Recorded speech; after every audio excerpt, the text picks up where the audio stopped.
이사야 46장 1에서 13절 말씀입니다.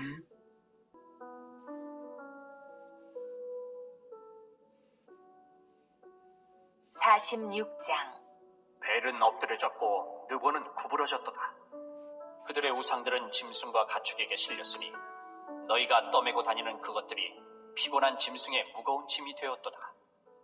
그들은 구부러졌고 그들은 일제히 엎드러졌으므로 그 짐을 구하여내지 못하고 자기들도 잡혀갔느니라. 야곱의 집이여, 이스라엘 집에 남은 모든 자여 내게 들을지어다. 배에서 태어남으로부터 내게 안겼고 태에서 남으로부터 내게 업힌 너희여, 너희가 노년에 이르기까지 내가 그리하겠고 백발이 되기까지 내가 너희를 품을 것이라.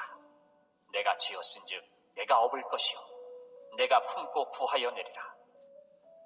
사랑하는 형제 여러분, 4월 7일 금요일 저녁 묵상에 오신 것을 환영합니다. 45장에서는 여호와께서 이방인 고레스를 들어서 바사 제국을 일으키시고 선민을 해방시키실 것을 말씀하셨습니다. 요절들을 돌아보면 45장 1절에 여호와께서 그의 기름 부음을 받은 고레스에게 이같이 말씀하시되 내가 그의 오른손을 붙들고 그 앞에 열국을 항복하게 하며 내가 왕들의 허리를 풀어 그 앞에 문들을 열고 성문들이 닫히지 못하게 하리라. 4절에 내가 나의 종 야곱 내가 택한 자 이스라엘을 위하여 내 이름 고레스의 이름 고레스를 불러 너는 나를 알지 못하였을지라도 고레스는 여호와를 알지 못하였을지라도 내게 칭호를 주었노라. 13절에 내가 공의로 그를 고레스를 일으킨지라 그의 모든 길을 곧게 하리니 그가 나의 성읍을 건축할 것이며 사로잡힌 내 백성을 값이나 가품이 없이 놓으리라. 이스라엘 선민 이스라엘을 해방시켜서 예루살렘을 건축할 것을 예언하셨습니다. 만군의 여호와의 말이니라 하셨느니라. 이렇게 이방인을 사용해서라도 반드시 계획대로 구원을 이루시는 여호와만이 참 유일한 구원자이시며 역사의 주권자 되심을 말했고요. 우상 숭배자의 우매함도 더불어 거듭 말했는데요. 이제 본장에서는 우상의 허무함의 실례로서 세계 정상의 바벨론 제국의 우상인 벨과 느보가 파괴될 것을 예언하며 우상에 비길 수 없으신 여호와 하나님만을 섬길 이유를 확인시키고 있습니다.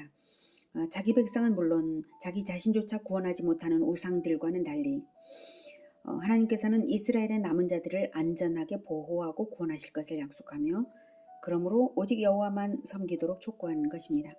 1절부터 벨은 엎드러졌고 느보는 구부러졌도다. 그들의 우상들은 짐승과 가축에게 실렸으니 너희가 떠매고 다니던 그것들이 피곤한 짐승의 무거운 짐이 되었도다. 그들은 구부러졌고 그들은 일제히 엎드러졌으므로 그 짐을 구하여 내지 못하고 자기들도 잡혀갔느니라. 네. 바사 군대에게 탈취된 벨과 느보 우상들이 짐승들에 실려가는 모습입니다. 이 우상들이 자기 백성 바벨론을 멸망해서 구하지도 못할 뿐만 아니라 짐승에게조차 짐이 될 뿐인 거죠. 짐이 될 뿐인 무능력한 존재임을 희화적으로 말한 것입니다. 3절 야곱의 집이여 이스라엘 집에 남은 모든 자여 내게 들을지어다. 배에서 태어남으로부터 이미 내게 안겼고 태에서 남으로부터 내게 업힌 너희여 너희가 노년에 이르기까지 내가 그리하겠고 내가 계속 안고 업겠다는 거죠. 그리하겠고 백발이 되기까지 내가 너희를 품을 것이라. 내가 지었은즉 내가 업을 것이요 내가 품고 구하여 내리라. 여기서 이스라엘 야곱의 집 전체가 아니라 이스라엘 집의 남은 자들이고 또 지었은즉 지은 받은 자들입니다. 네. 벨과 느보에 비하면 여호와 하나님은 자기 백성들이 날 때부터 이스라엘 민족의 태동기부터 지금까지 안아주시고 업어주시고 지금도 보호하시는 하나님이십니다. 날 때만 아니라 평생 그리하겠노라고 약속하시는 능력 많으시고 사랑 많으신 하나님이죠. 얼마나 든든한 분이신가요? 그렇게 하시는 이유는 내가 지었은즉입니다. 그리고 남은 자들입니다. 내가 지었은즉 이 부분 우리가 묵상해 보면 세상 만물 중 하나님이 지으시지 않으신 것이 없고 멸망하는 바벨론도 하나님이 지으셨는데 왜 유독 이스라엘을 지었은즉이라고 말씀하시면서 보호하시고 구원하시는 이유로 창조를 말씀하시냐. 이것을 우리가 깊이 생각해 보아야 합니다. 이것은 창조의 두 가지 차원이 있음을 우리가 알아차려야 하는 것입니다. 즉 새하늘과 새 땅에 들어갈 수준의 거듭남인가 아닌가 하는 것입니다. 이 땅에서만 있는 그 수준의 하나님의 피조물로 살아가고 있는가? 아니면 새하늘과 새 땅에 들어갈 만큼 거듭나는 자들인가? 이거죠. 영혼이 진정 하나님의 자녀로 거듭날 때 하나님의 자녀라고 말할 수 있고요. 하나님의 자녀이면 예수님을 모본으로 하는 새로운 인생들입니다.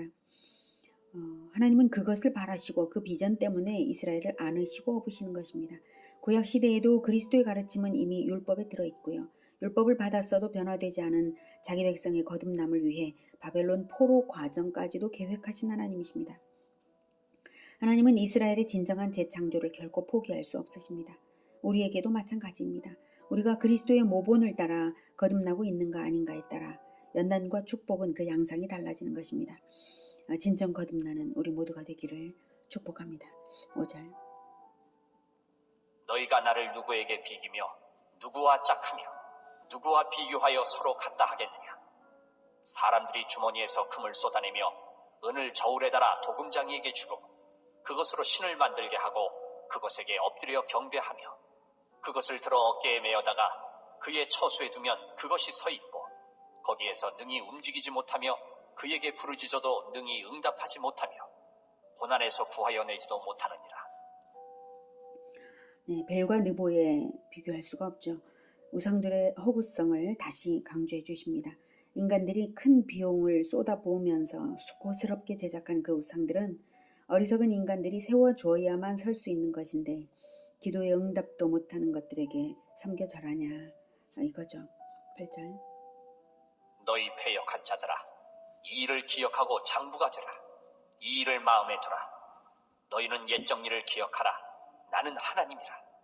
나 외에 다른 이가 없느니라. 나는 하나님이라. 나 같은 이가 없느니라. 내가 시초부터 종말을 알리며 아직 이루지 아니한 일을 옛적부터 보이고 이르기를 나의 뜻이 설 것이니 내가 나의 모든 기뻐하는 것을 이루리라 하였노라. 내가 동쪽에서 사나운 날짐승을 부르며 먼 나라에서 나의 뜻을 이룰 사람을 부를 것이라. 내가 말하였은즉 반드시 이룰 것이요 계획하였은즉 반드시 시행하리라. 마음이 완악하여 공의에서 멀리 떠난 너희여 내게 들으라. 내가 나의 공의를 가깝게 할 것인즉 그것이 멀지 아니하나니 나의 구원이 지체하지 아니할 것이라. 내가 나의 영광인 이스라엘을 위하여 구원을 시온에 베풀리라.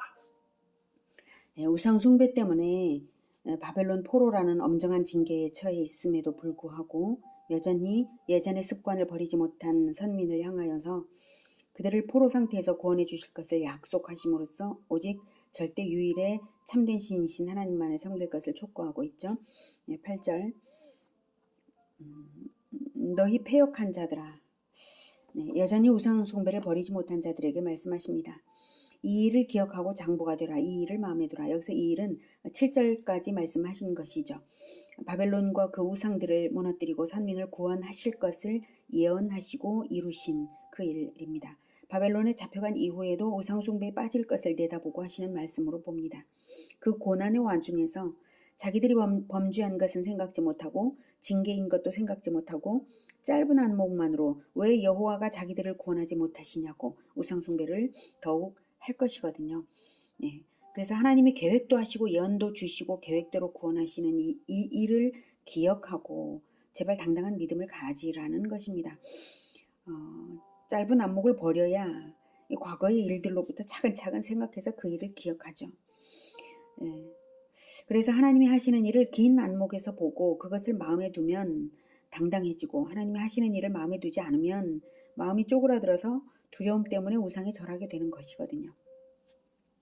9절. 너희는 옛적 일을 기억하라. 옛적 일을 기억하라 하시는 것은 과거 이스라엘 역사 속에서 모든 놀라운 구원의 일들은 미리 알려주시고 나서 그대로 다 이루신 일들이었어요. 그것을 기억해보면 알 거 아니냐 이거죠. 네. 하나님 나 외에 다른 이가 없다. 하나님은 오직 여호와 하나님뿐이시다. 그러지 않았냐? 옛적 일부터 그러지 않았냐? 이 말씀이에요. 10절. 내가 시초부터 종말을 알리며 아직 이루지 아니한 일을 옛적부터 보이고. 네. 그래서 시초부터 종말을 알리신 하나님이십니다. 그래서 아직 이루지 아니한 일을 옛적부터 미리 보여주셨다. 그리고 이루어 오셨던 하나님이십니다. 그러니 뭘 두려워해서 우상 앞에 절할 이유가 있냐 이겁니다. 이미 구원을 계획하고 알려주었지 않냐 이겁니다. 네. 11절 내가 동쪽에서 사나운 날짐승을 부르며 바사가 이스라엘을 기준으로 동쪽이에요. 사나운 날짐승은 고레스가 전쟁에 능하여서 매우 신속하게 점령하는 자이기 때문에 그렇게 비유한 것입니다. 먼 나라에서 나의 뜻을 이룰 사람을 부를 것이라 같은 의미의 반복이고요. 내가 말하였은즉 반드시 이룰 것이요 계획하였은즉 반드시 시행하리라. 네. 인간의 말은 말한 대로 다 이룰 능력이 없을 수 있지만 옛적부터 시초부터 말한 대로 계획한 대로 지금까지 시행해 오셨던 그 전능자 하나님의 말씀이고 계획이므로 반드시 이루어질 것입니다. 12절 마음이 완악하여 공의에서 멀리 떠난 너희여 내게 들으라. 네. 그럼에도 불구하고 하나님을 믿지 않을 완악한 사람들은 반드시 있을 것입니다. 예, 그들에게 말씀하십니다. 13절 내가 나의 공의를 가깝게 할 것인지 예, 심판을 속히 시행하시겠다고 하시는 것입니다. 그것이 멀지 아니하나니 심판이 멀지 않습니다. 나의 구원이 지체하지 아니할 것이다. 그러니까 심판과 구원이 동시에 이루어질 거라서 구원이 지체 없이 구원을 이루시고 싶은 하나님의 마음이시고요. 또 그 구원을 간절히 기다리는 자가 있기 때문에 심판과 동시에 이루어지는 거거든요. 그래서 심판을 속히 시행하시겠다고 나의 공의를 가깝게 하겠다. 예, 여기서 나의 공의는 일차적으로는 바벨론을 멸하고 선민을 구원하실 것을 의미하고요. 궁극적으로는 최후의 대심판을 의미합니다. 그러므로 최종적인 구원은 내가 나의 영광인 이스라엘을 위하여 구원을 시온에 베풀리라 하시죠.